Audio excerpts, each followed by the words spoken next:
Well, the Islamic State going high-tech. That's right. After it stole American rockets that were shipped to Syria, this while the American stealth jets intercepted a pair of Russian fighters operating in an area that was off-limit to Russian jets over the country. We've got a lot of things going on still militarily, so we brought in retired U.S. Marine Corps Lieutenant Colonel Dakota Wood, who is currently a research fellow for Heritage Foundation, along with Rebecca Grant, former Secretary of the Air Force official and currently Irish Independent Research president.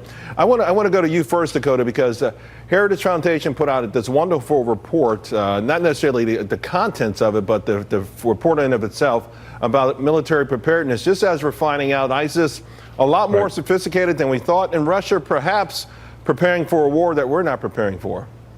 Yeah, our index of U.S. military strength actually brought a copy, but it's a report card on the status of the military, and we found that it's only about 2/3 the size that historically it's needed to be. Only about 1/3 of that force that we have is actually ready. That's per testimony from various service officials.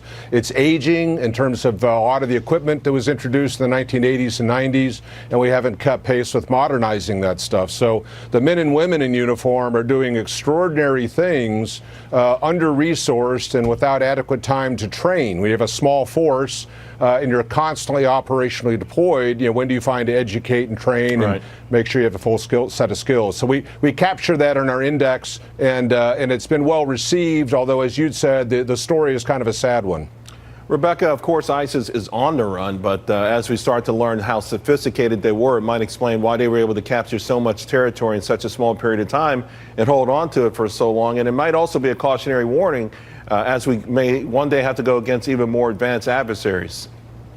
ISIS has long been scooping up weapons. They stole a lot of equipment from the Iraqi army. Of course, now Iraq has pushed them out of their territory completely. But you're right, Charles, we have to watch for that. With their virtual caliphate, they still want to wreak mayhem as much as possible. And they'll be looking to get into that illicit arms trade for those, particularly those small weapons, RPGs, communications devices. We saw Egypt in the Sinai broke up a nest of ISIS and found all kinds of bad stuff. So we really have to try to interdict that arms trade and prevent ISIS from reaching that level of power again.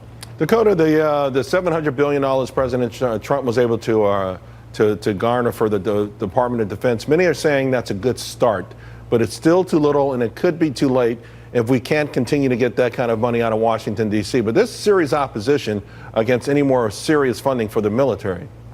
Yeah, it's been very iterative, and continuing resolutions to CR mean no new start on programs. You can't do any multi-year purchases where you get the best deal for the American taxpayer. So stability of funding is absolutely essential. And the $700 billion that's been proposed is still limited by the Budget Control Act at about $583 or something like that. So they still have a second step in order to getting some kind of a bipartisan agreement to raise the ceiling on the Budget Control Act. But it's a first step, and will take a decade or more to dig out of the hole that the military is currently in. Quickly, Rebecca, China's still militarizing those man-made islands. Russia with their own, ideas on the world. Where are we going?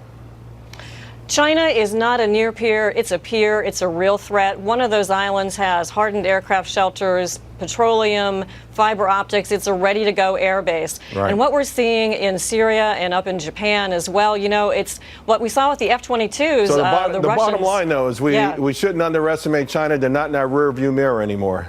They're not in our rearview mirror. Absolutely right. Very, very much. Now, here's Lou Dobbs. Keep it right here on Fox Business.